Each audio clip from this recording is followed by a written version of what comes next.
Alors c'est un long cheminement, voilà, parce que j'ai eu l'appel à 12 ans et je suis rentré au séminaire à 29 ans, donc souvent je dis que je ne suis pas une vocation tardive, mais une réponse tardive. Et puis c'est surtout des événements familiaux en fait. Ma belle-sœur et mon frère ont perdu un enfant et ça a été un peu l'événement marquant qui m'a permis de faire le pas pour rentrer au séminaire. La vocation missionnaire est apparue après, voilà, à rentrer pour les missions étrangères de Paris. J'ai eu la chance de partir 3 ans en volontariat avec l'association Enfants du Mékong en Asie, une année aux Philippines où j'ai travaillé avec des religieuses, des missionnaires religieuses, Sœur Sophie, Sœur Rachel, Sœur Edith et Sœur Laetitia, qui sont les missionnaires de Marie et qui, à travers leur association ACAI, s'occupaient de mineurs en prison. Donc j'ai découvert en fait l'engagement missionnaire pour un peuple et une population. Donc là, la jeunesse, l'adolescence des rues à Manille.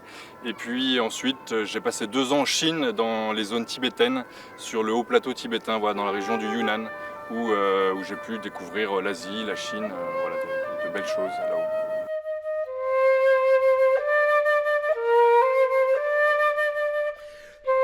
C'est d'abord une formation basique au séminaire, voilà, avec d'autres séminaristes qui seront prêtres diocésains en France. Et puis nous, on a une formation plus particulière à la mission, déjà une préparation plus spirituelle, voilà, au complet, normalement les futurs missionnaires MEP pris pour le pays et le peuple auprès duquel ils seront envoyés.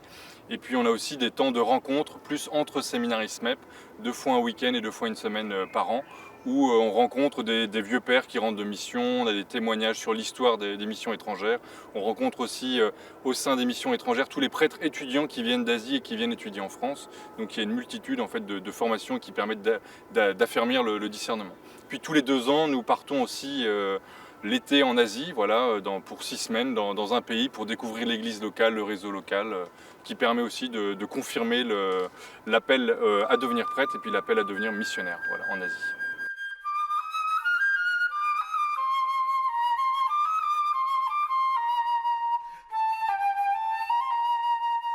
C'est une question, c'est un peu le secret des cœurs, c'est un appel. Alors pourquoi moi et pourquoi pas un de mes 2 frères? J'ai 2 frères, eux sont mariés maintenant. C'est un peu dans le secret du plan de Dieu. Pourquoi la mission aussi, alors que beaucoup de gens nous disent qu'il n'y a plus de prêtres en France? En Asie, il y a 1% de chrétiens ou 1% de catholiques. Et donc il y a plein de gens qui n'ont pas entendu parler du Christ.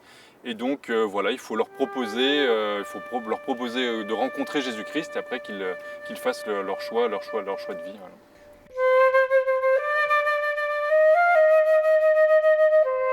C'est une étape tout d'abord qui est nécessaire, voilà, pour devenir prêtre.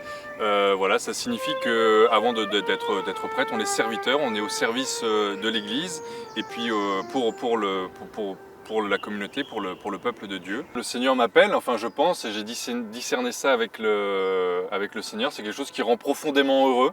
Voilà, donc j'ai envie enfin c'est pas que j'ai envie, mais le Seigneur, je pense, m'appelle à annoncer cette bonne nouvelle, à en vivre tout d'abord, donc par une vie de prière, par une vie de service, et puis à en témoigner à ceux qui ne le connaissent pas. Il y a probablement aussi partir en Asie, une dimension un peu d'aventure, de découverte d'une autre culture, voilà, de confrontation, tout simplement.